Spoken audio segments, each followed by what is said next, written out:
Nets should be the favorites to win the world championship. The questionable health of Anthony Davis, combined with the way the offense is playing, the fluidity, the distribution of the basketball, the Joe Harrises of the world in the starting lineup, the Jeff Green, how you could go small the way Brooklyn did last night. You know, Bruce Brown, along with Joe Harris, along with Kyrie and James Harden, with Jeff Green playing the center spot. You got 4 or 5 guys on the floor that are all a threat from three-point range. They went relatively small, and they definitely had an advantage over the Los Angeles Lakers in the first quarter because LeBron obviously only had 7 points in the first quarter, couldn't really get it going. You expected him to attack from the interior all night long. He did it enough, but in the same breath, he was still struggling from three-point range, which was predictable. In the end, I'm just looking at the Brooklyn Nets right now and the way they're getting others involved, the Joe Harrises, the Jeff Greens of the world, the Landry Shamits of the world, and what they can do from the perimeter, and the fact that these guys are literally feeding the basketball. You see the effect that Steve Nash and Mike D'Antoni, the offensive minds that they have, coming into play here. And by the way, they get defensive stops at times when they need them as well. So I look at all of that, and I'm willing to declare here today that the Brooklyn Nets should be the favorites to win the chip. They should be the favorites to win it all. That's where I'm at right now. That's what I peeled from last night. The message that Kyrie and Harden sent to LeBron last night was real, recognize real. Game, recognize game. And when Kyrie, remember back, Stephen A., when Kyrie made the comments about KD and how for the first time at the end of a game, he sees another dude who, he wasn't lying. What he's showing is he wasn't lying. I think he ignored LeBron's judgment. I'd still rather have the ball in LeBron's hands with everything he can do with the ball, including score. But what Kyrie was talking about is a guy he trusts in that moment to hit a shot from anywhere, just like he can. Harden, too. James Harden has played with some great players. He was too young to know how to be great with other great players when he was first in OKC. That's why he and Westbrook couldn't share the floor. That's why he used him as a sixth man. And he wasn't very good there either when the pressure mounted. And later in Houston, when he got Chris Paul, let's not forget, by the time the playoffs rolled around, Chris Paul was probably off a step, probably missed it because of injuries. It made him look like he was declining. And Westbrook is not a shooter to begin with. This is the first time James Harden and Kyrie Irving are playing. Last night it was with one other guy, but when KD is healthy, it's 2 other guys who are just like them that way, who they trust to hit a big shot from anywhere on the court at any given time, especially when it matters. And you saw it, you brought up Kyrie Irving. The numbers don't tell the story from Kyrie's game yesterday. Yes, we showed some highlights. He hit some very tough shots late, but we know his skill level. He can do that. But it was Kyrie's willingness to move the ball. Not just the assist, but the hockey assist, the assist that led to the assist, the pass that led to the assist. The way they moved the ball unselfishly, James Harden, too, his court vision. I knew James Harden could pass, but oh my God, the court vision he's shown since he's come to the Nets. It's the same sort of thing. These guys see game, recognize game. That dude's just like me. Can get his own shot at any time as well as anyone who ever lived, and can hit it from anywhere as well as anyone who ever lived. You went through the Nets roster, Stephen A. What about TLC in the corner, right? Their guys are wide open because of these players' gravity and their unselfish play. And the message they sent to LeBron, of course, is we're coming, but it's because game, recognize game. They're playing unselfish basketball. Well, I just disagree with you. I think that's engagement and hyperbole, and it's unnecessary because the fact of the matter is that LeBron James, who doesn't know that James Harden has game? Who doesn't know that Kyrie Irving has game? LeBron knows it because Kyrie helped to win the championship. So to me, that's nothing new. What's new to me is the players that are making a contribution. The level of unselfishness, Kyrie Irving and James Harden definitely needs to be given a lot of credit. And then we need to engage in a little history here. When James Harden was in Oklahoma City, although he was relatively young, you had people who believed that he was a better point guard than Russell Westbrook. Not a better overall talent because we didn't see the scoring machine that James Harden would ultimately become in Houston, but they actually thought that he was a better point guard, that he made better decisions at the point guard spot, even when he was young and in Oklahoma City, coming off the bench for the Thunder. So we understand that James Harden, it's not a surprise that he has that court vision. It's not a surprise that he has those point guard skills. The surprise was what he became offensively once he arrived in Houston as the number one option. In the case of Kyrie Irving, the level of unselfishness has to be applauded, but also it comes down to what these brothers are doing. TLC's making shots. Joe Harris hit 6 or 7 threes last night. Landry Shamet, he hit 2 or 3 threes. They are threats from the perimeter. You can put the Brooklyn Nets can actually go 8 or 9 deep. It's not just about the big three. They can go 8 or 9 deep because you got guys that can shoot, and at all times they can put one, in most situations, 2 guys on the floor that you have to guard to free up those shooters. Brooklyn's the favorite right now. They're the favorites right now. I don't think they're the favorite yet. They have to show that they can play defense. Although they've also showed you're going to have to outscore them. The Lakers are going to have to score 120, 130 points a game. There are teams in the NBA right now better than them because they play defense, including the Lakers and the Jazz. But what they did show is the Lakers are going to have to figure out where that 120, 130 is going to come from. Mm-hmm. But let me be very clear, Stephen A. The message they sent to LeBron is not we have game. Like LeBron knows that. It's that game recognized game. This is not the same old Kyrie. This is not the same old Harden we've seen in the past. We know Harden can play point guard, but a lot of times it was same thing with Kyrie. Dribble. When they can't find their own shot, they get it to a teammate. But that's because they've never played with another dude like them. And now they're playing with 2 others. And the question's not Durant. We know Durant's impossible. We know that. The question was, how are these 2 going to coexist in the same backcourt? And what they've shown is, because game recognized game, they are willing to do what it takes to play unselfishly, to sacrifice touches, to sacrifice shots, to give up responsibility because they trust their teammate in a way they never have. That's the message. Max, Kyrie looks the same as he looked in Cleveland. LeBron was handling the ball. Kyrie was off the ball. Kyrie was a scoring machine. Kyrie was a scoring machine, putting up buckets big time, but deferred to some degree to LeBron James and what LeBron James and Ty Lue wanted to do. Now, James Harden's a little bit different, but Kyrie Irving is doing what he did in Cleveland. He didn't do it in Boston, but he did do it in Cleveland when they won a chip.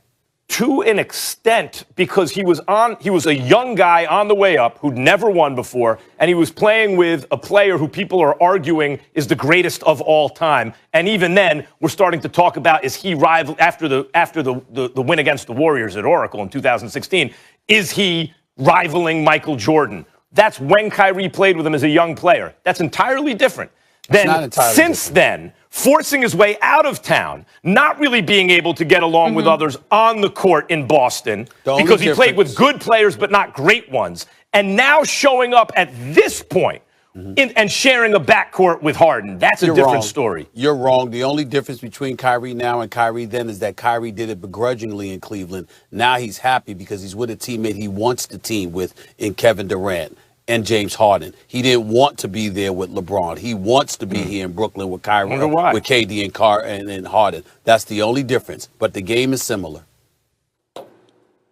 All right, I'll wrap it up by saying this. The Nets are 10-1 currently against teams above 500. That's the best such record in the NBA, so they're certainly playing the rest of the year. Meanwhile, I'm looking at the Brooklyn Nets and I'm saying, excuse me, like per 100 possessions, they averaging like 124 points. They're giving up about 114 over the last 5 games or so. Got a net rating that's second in the league to only the Utah Jazz, who've won 19 of their last 20 games. The Brooklyn Nets have been absolutely sensational as far as I'm concerned. James Harden is deserving of MVP consideration. How selfless he's been, how the quintessential point guard that you're supposed to be. You weren't anticipating he would be that way, but he is. Kyrie has been sensational. He's box office, and he does what he wants on the offensive end of the floor, and he has amped up his defense as well, and he's held other guys accountable to try and do so themselves. This is with Kevin Durant out the last 3 games due to that hamstring strain. And then you've got Joe Harris, you've got Jeff Green, you got TLC. You're just looking on and on and on. DeAndre Jordan, we can't ignore what he's bringing to the table. There's nobody in the NBA that can stop them offensively. if they give you anything defensively. And I told you this, Max. I told you this a couple of weeks ago. I said, at the time they were ranked like 27th or 28th. Over the last 5 games, I think their defense has been like 18th. Again, they're not awesome and all of this other stuff, but they've improved significantly enough for you to look at them and pay attention. And the fact that they can go 9, 10 deep and don't miss a beat offensively, if they give you anything defensively, I mean, if they were 20th defensively, that's good enough. They're that potent offensively. And I think when you look at the Eastern Conference, I don't think there's anybody that can mess with them. And even though you can look at Utah, Denver, of course, the Clippers, and a healthy Lakers squad. Again, the healthy Lakers squad would be my caveat. If Anthony Davis were 100%, I probably would not say this, but he is not. I do not believe he will be for the rest of this season. It sounds too similar to what Kevin Durant went through before he went down to that NBA Finals game and tore his Achilles. It sounds too similar to me. I don't like it.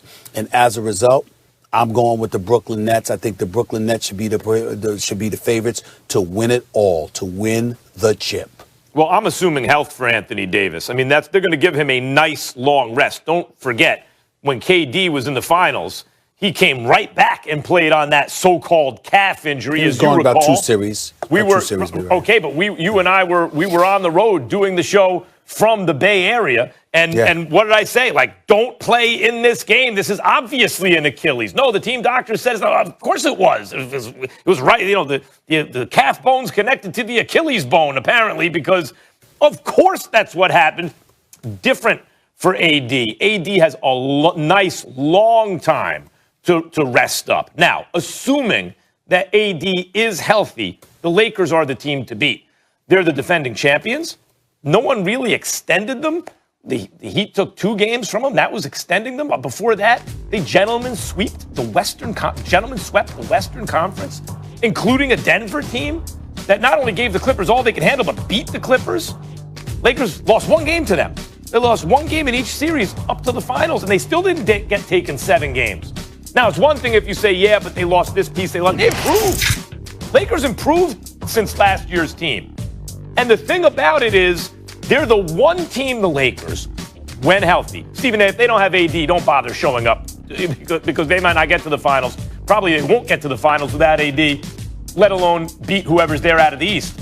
But assuming AD is there, this Lakers team is the only team in the league that is absolutely elite, both ends of the floor, offense and defense. Remember, no team has won a championship in the last 2 decades, 20 years, with a defense ranked lower than 11th. Now, do I agree with you that the Nets could be the first team to do that with a mid-ranked kind of defense? Yep, they have that much offensive firepower. I've consistently said this is going to be the best offensive team of all time by the end of this season.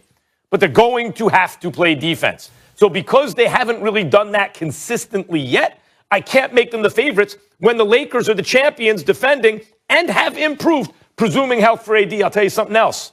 The Sixers are a real threat because not only have they been playing well this season, but they are designed, health permitting again. Who's going to stop Embiid on that Nets team?